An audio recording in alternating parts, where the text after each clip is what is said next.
All right. Roles of a forensic psychologist. This is very important, and this is an interesting piece to understand. So the basic roles of a forensic psychologist, number one, examiner. So if I'm an examiner as a forensic psychologist, I'm doing a psychological evaluation on someone. I might do an evaluation to assess their competency to stand trial. I might do an evaluation to assess their psychological capacity to parent or fitness to parent. So for example, we'll do a fair amount of work in capacity to parent.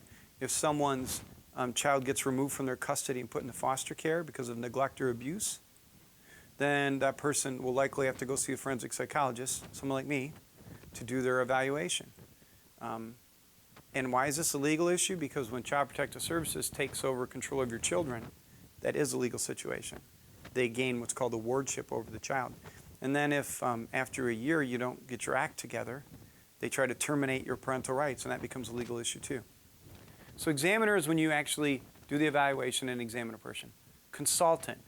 Consultant can be a very broad range as a forensic psychologist. So sometimes I'll be hired as a consultant by an attorney to do a records review. So I might go through the records, and what's really fun sometimes is I have to critique other psychologists' work, which is a cool thing to get paid to do, right? You may be a consultant in a trial. I've been hired to sit in a trial and do the, scratch the notes on the notepad and hand it to the defense attorney. I've done a fair amount of work in, as a consultant with helping attorneys develop cross-examinations of experts on the other side. So the other side brings in an expert, and then I'll have to help them develop the cross-examination questions or develop the line of questioning. Treater. So providing treatment as a forensic psychologist most often has to do with treating someone who's been found not competent to stand trial. And we'll talk more about that in a minute, but if you're found not competent to stand trial, under the law, there needs to be some type of intervention that can be employed to try to get you competent. Also, some work I do in family law has to do with, it's called parenting coordination. Two parents that are divorced, or even if they aren't married, but they share custody of a child, and they have a hard time making decisions about that child, and they have to go to court all the time. The judge sometimes orders them to me. And it's not mediation, but it sort of looks like mediation. And I sit in the room with the two parents, and it's a treatment intervention where I try to get them to communicate with each other and to make decisions about their child that's in the best interest of their child, rather than go to court. As a consultant, a lot of times I'll get hired and I'll go through a case, and I find out that the clinicians involved in the case have been the examiner and the treater. And then that becomes an ethical problem, because in forensic psychologist ethics, they say you need to pick one of these. If you pick more than one, it's called a dual role. And there's ethics in general the general ethics for psychology talks about trying to avoid dual roles. But in forensics, it's especially important. So a lot of times if I see someone who is the examiner, and I could give you all kinds of awful examples of people who became the examiner and then started doing family counseling with a family, and it just muddied the waters in the court, caused all kinds of problems. They had to basically throw out all the opinions and start from scratch, costing everyone thousands of dollars and hundreds of hours. So it's important for forensic psychologists to define what they are and to stay within those roles. So in the last video clip, I talk about some forensic psychology services that I provide due to a referral from a child protection agency.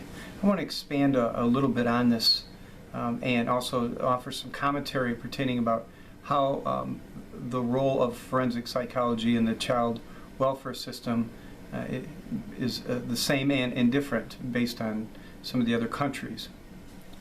Now, the United States, UK, Australia, Canada all have what's called statute or law-based system for child welfare and child protection.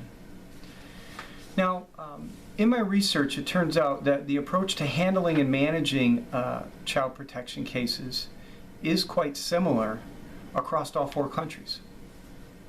Also, guidelines in the role of a forensic psychologist and what a forensic psychologist does in these systems is similar across all 4 countries. The one main difference that I found was the level of services that are often offered to people that are involved in the child welfare system. So in doing my research, I was astounded by the level of and the amount of services that were offered in the UK. In fact, I put a slide with a website that provided a lot of information and outlined how the Child Protection Service works there and the type of services that are offered. I showed this website to one of my colleagues, and she was surprised about the amount of services and the type of services that were offered. Now, in the UK, England, Northern Ireland, Scotland, and Wales, they typically have their own child welfare systems with a high degree of federal oversight. In Australia, the territories and the states have their own systems. In Canada, the provinces or the states, they're provinces, but some people may refer to them states, they have their own child protection and child welfare services with a lot of federal oversight. In the United States, things are different. So the way in most states, and for sure in my state, the state has money that they procure to the different counties. Now, a county in my state of Michigan is roughly 33 kilometers by 33 kilometers. So each county gets a block of money that they have to use for their child protection or child welfare services. The Child Protection Agency is statewide, but each county basically gets a block of money to do or use the way that they see fit. As you can imagine, there is a great deal of variability in the amount of services that are offered by different counties. Different administrators, for example, would think it's more important to invest money in food programs for the poor. Other counties may be focused on investing in law enforcement due to child abuse. So the amount of services that are available vary. This also includes funding for the role and the work of a forensic psychologist. So for example, when I do a fitness to parent or psychological capacity to parent evaluation of a parent that's been accused of neglect or abuse of their child, those typically would cost about $800. They're quite a complex and in-depth evaluation. In Michigan right now, the fee for those is capped at $350. So I'm doing $800 worth of work for $350 reimbursement. Now, this work is important. Myself and a few of my colleagues in my firm really are the only ones around this area that know how to do those in a competent fashion that are useful to the courts and the social service agencies involved. So we had to become quite creative and set up a system where we were able to do those and still make enough money to pay our rent and also pay ourselves. Also, we were able to basically secure high volumes of those types of evaluations, and we were able to set up an entire system and streamline it. But what we had to do, and what's been a problem, is we really had to cut back, for example, on the number of psychological tests that we use, because it wouldn't be economically feasible for us to do those evaluations, even though they're very important and the courts depend on those. So one thing that's important to also recognize about a forensic psychologist is that sometimes you have to be quite creative and flexible in order to do this type of work, particularly if it's within for example, a child protective services system or a child welfare system.